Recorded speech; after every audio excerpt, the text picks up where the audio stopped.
নমস্কার আপনাদের সবাইকে।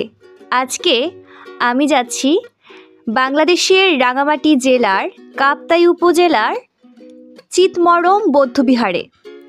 যাওয়ার পথে ঘটেছিল একটি দুর্ঘটনা, ফলে সকাল সকাল রওনা দিলেও আমাদের মহা ঝক্কি পোহাতে হয়েছিল, কারণ যাত্রার পথে আমাদের প্রায় 1.5 থেকে 2 ঘন্টা পর্যন্ত অপেক্ষা করতে হয়েছিল।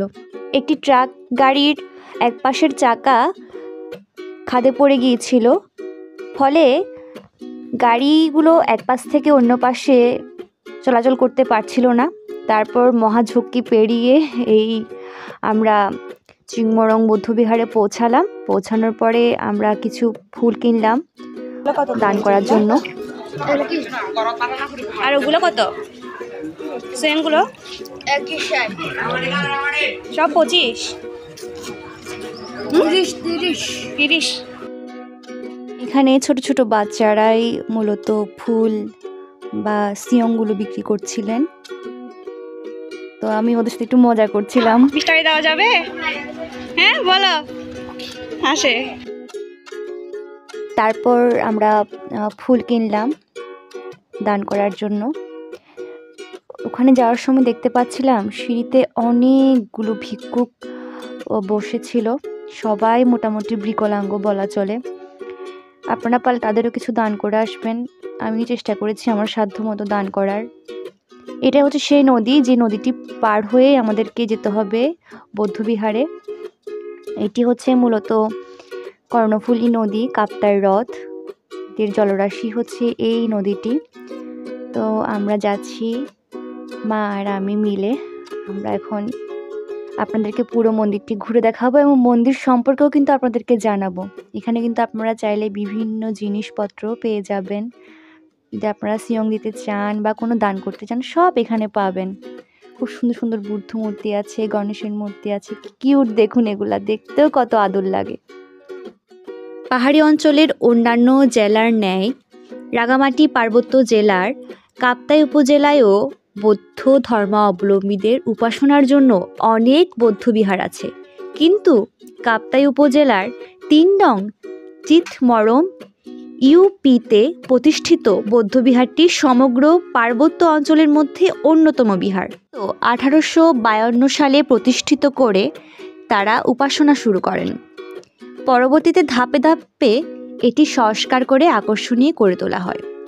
উক্ত বিহারটি 2টি পাহাড়ের উপরে থাকায় আকর্ষণের মাত্রা আরও বৃদ্ধি হয়েছে।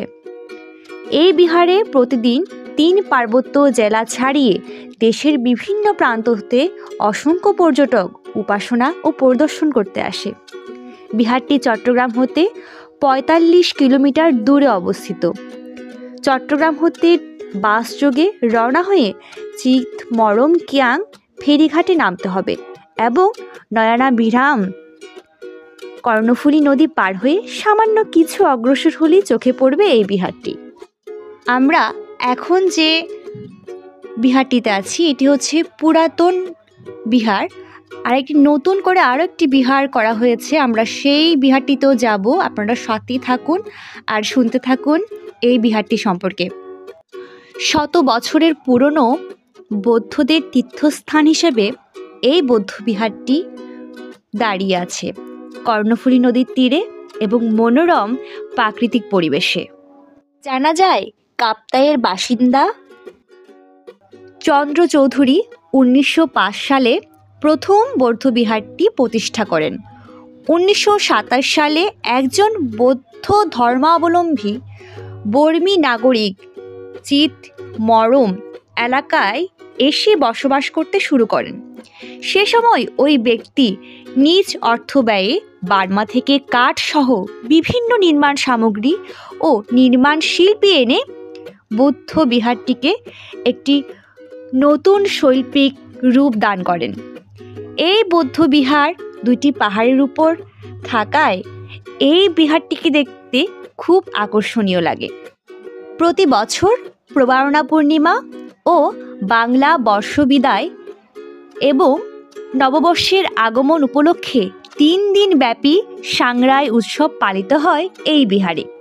উৎসব চলাকালে এখানে মেলা, যাত্রা, নাটক সহ নানা অনুষ্ঠান হয়ে থাকে। লাখো বৌদ্ধ ধর্মাবলম্বী ছাড়াও পাহাড়ি, বাঙালি, ধর্ম, বর্ণ নির্বিশেষে প্রচুর জনসমাগম হয় এই বৌদ্ধবিহার প্রাঙ্গণে। বৌদ্ধ বিহারটিতে যাওয়ার পর লক্ষ্য করলাম দোতলা বিশিষ্ট এই বিহারটির চারপাশে রয়েছে বাঁশের তৈরি অনেকগুলো ঝুড়ি, যেই ঝুড়িতে কবুতর নির্ভয়ে বসবাস করছে, যেন তাদের কোনো চিন্তা নেই, ভাবনা নেই। এত সুন্দর লেগেছে আমার পুরো বিষয়টি। একেবারে বিহারটির চারপাশ জুড়ে আছে এই কবুতর আর কবুতরের বাসা। দেখলাম ছোট্ট করে মেলাও বসেছে। এছাড়া বর্ষবিদায় ও বর্ষবরণের এই উৎসবকে স্বাগত জানাতে প্রতি বছর চিতমরম বৌদ্ধবিহারে দেশের বহু খ্যাতিমান ব্যক্তিও আগমন ঘটে। এ সময় অনেক কবি, সাহিত্যিক, দার্শনিক, সাংবাদিক সহ প্রচুর বিদেশি বর্ষবরণ অনুষ্ঠানটি দেখার জন্য আসেন এই বিহারে। 1927 থেকে 1983 সাল পর্যন্ত দীর্ঘদিন বিহারটি একই রকম থেকে যায়। 1984 থেকে 1998 সালের ভেতরে এই বিহারের সন্ন্যাসীরা স্বেচ্ছাশ্রমের মাধ্যমে নদীর তীরবর্তী এলাকা থেকে একটু দক্ষিণে নতুনভাবে শৈল্পিক ও নান্দনিক কারুকার্য মণ্ডিত ইটের গাঁথুনি দিয়ে নতুন বৌদ্ধ বিহার নির্মাণ করেন। পুরনো এই বৌদ্ধ বিহারটিতে 1905 থেকে 1940 সাল পর্যন্ত প্রতিষ্ঠাতা প্রধানের দায়িত্ব পালন করেন স্বর্গীয় ভিক্ষু ও পারাকসামা মহাথের। তার মৃত্যুর পর 1940 থেকে 1990 পর্যন্ত বিহারের প্রধান দায়িত্ব পালন করেন উ পাণ্ডিত্য মহাথের। তার মৃত্যুর পর 1990 সাল থেকে চলতি দায়িত্বে নিয়োজিত রয়েছেন উ পাণ্ডিত্য মহাথেরের প্রধান শিষ্য।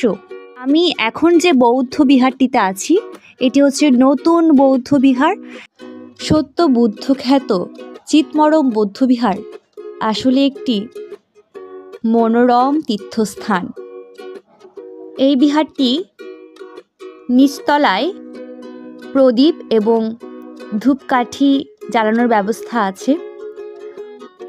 উপরে ওঠার পর দেখলাম সেখানে দায়ক দায়িকারা দান করছেন। আপনাদের একটা দারুণ জিনিস দেখাই। এই যে ছবিটি আছে দেখুন, আপনি যেদিকে যাবেন এই বুদ্ধের মুখটিও ঠিক সেই দিকেই যাবে। কি সুন্দর তাই না? ছোটবেলায় আমার এটা খুব ভালো লাগতো। আমি সারাক্ষণ এটার পিছনে পিছনে ঘুরতাম, সামনে যেতাম, পিছনের দিকে যেতাম, বসতাম, উঠতাম, খুব ভালো লাগতো। এই বৌদ্ধবিহারে কঠিন চুবর দান উৎসব খুবই সুন্দর হয়। তখন কঠিন চিবর দান উপলক্ষে ধর্মীয় পতাকা উত্তোলন, ভিক্ষু সংঘকে পিণ্ডদান, হাজার বাত্তি দান, চিবর দান সহ নানা ধর্মীয় আচার অনুষ্ঠিত হয়। আমি আমার আরেকটি ভিডিওর মাধ্যমে চেষ্টা করব চিতমরম বৌদ্ধবিহারের পাশে যে অন্য বিহারগুলো রয়েছে সেই বিহারগুলো আপনাদের দেখানোর। আপনারা ভালো থাকুন এবং সবসময় আমার চ্যানেলের সঙ্গে থাকুন। ঈশ্বর আপনাদের সহায় হোক।